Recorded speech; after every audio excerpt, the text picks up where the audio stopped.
we are not prepared for it. My character is brushing her teeth and barefoot. We're not going into battle. We're not on a mission. We are truly caught unawares in a sort of tragedy situation. And to see the way that people show their true colors and who they really turn out to be in trauma is interesting. You start out with a group of people that have like decided to be completely alone. And so their relationship with society, with the world at large in any way is really extreme, in an extreme sense, cut off. And the idea that their bosses, the company that runs all of this, that they're even just their being there, have put them in harm's way in the sense that they've accessed sort of inaccessible places, that they've taken things that don't belong to them, that we've mined the bottom of the ocean, that we're digging for oil in a place of such mystery that what comes out is not necessarily just an emergency sort of natural disaster, but actually it's a repercussion. At its core, that's also what the movie's about. I play somebody who, in the beginning of the film, to herself, seems to have nothing to lose, and therefore feels sort of strong, like she has this tough exterior that is reliable, and so she becomes like a bit of a leader. And then as the movie progresses and you understand that she's kind of in the midst of a grieving process, and the reason that she's self-isolated and spent her time at the bottom of the ocean doing a mechanical engineer job on an oil rig is because she isn't very happy or treating herself very well, and she's at a loss.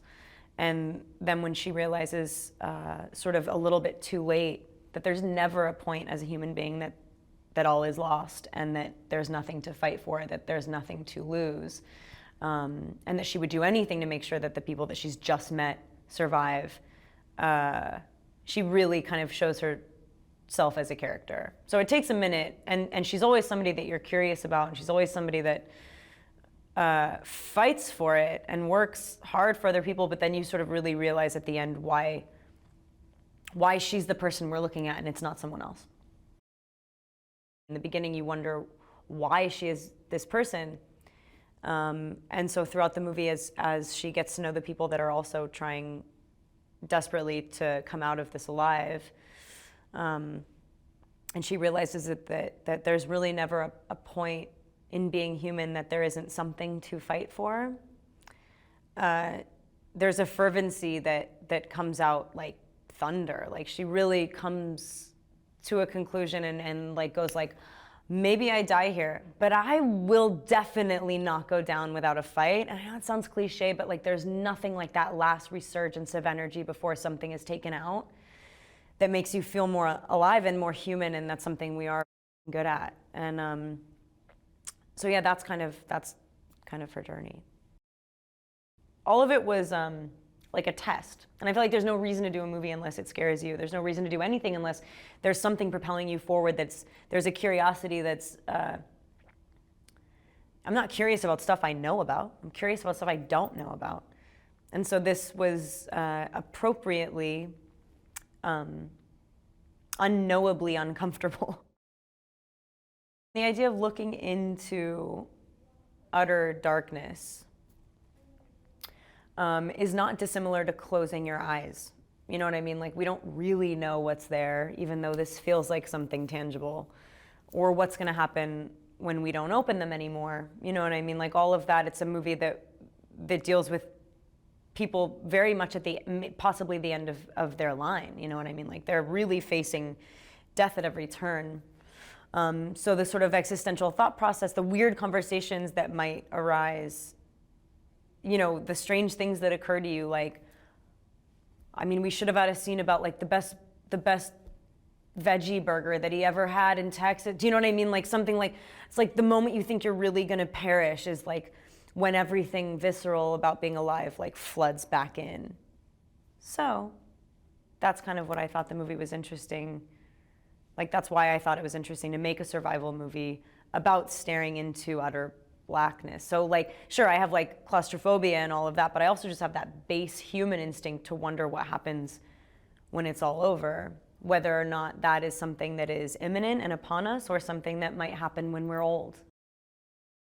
When she gets like slammed onto the godlight and you encounter an actual monster for the first time, there are things existing in nature that look monstrous. Like there are things that aren't surprising, but are genuinely terrifying and horrific.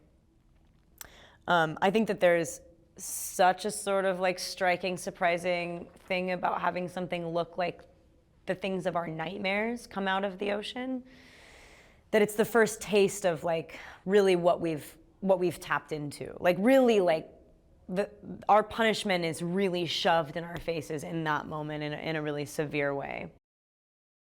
The choice that William made to put the camera inside the helmet and how masterfully it was done because of how hard that is to do on such a sort of high energy thing. You know, if you're moving around that much and there's like so many variables that are uncontrollable, that's really not easy to do. And it does add this, you know, really like the film's nerves are very close to the surface because you're not outside of that experience, you're very much inside of it. And I know that that's like a goal that a lot of filmmakers have with movies like this, but this one feels very much under the skin.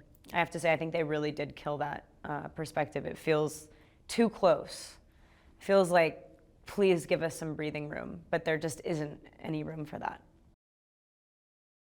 A lot of stuff that we did was super practical. It was fun. It was like not hard to do the movie in terms of trying to fantasize and play pretend. It was hard to do the movie because it was scary and it was like genuine.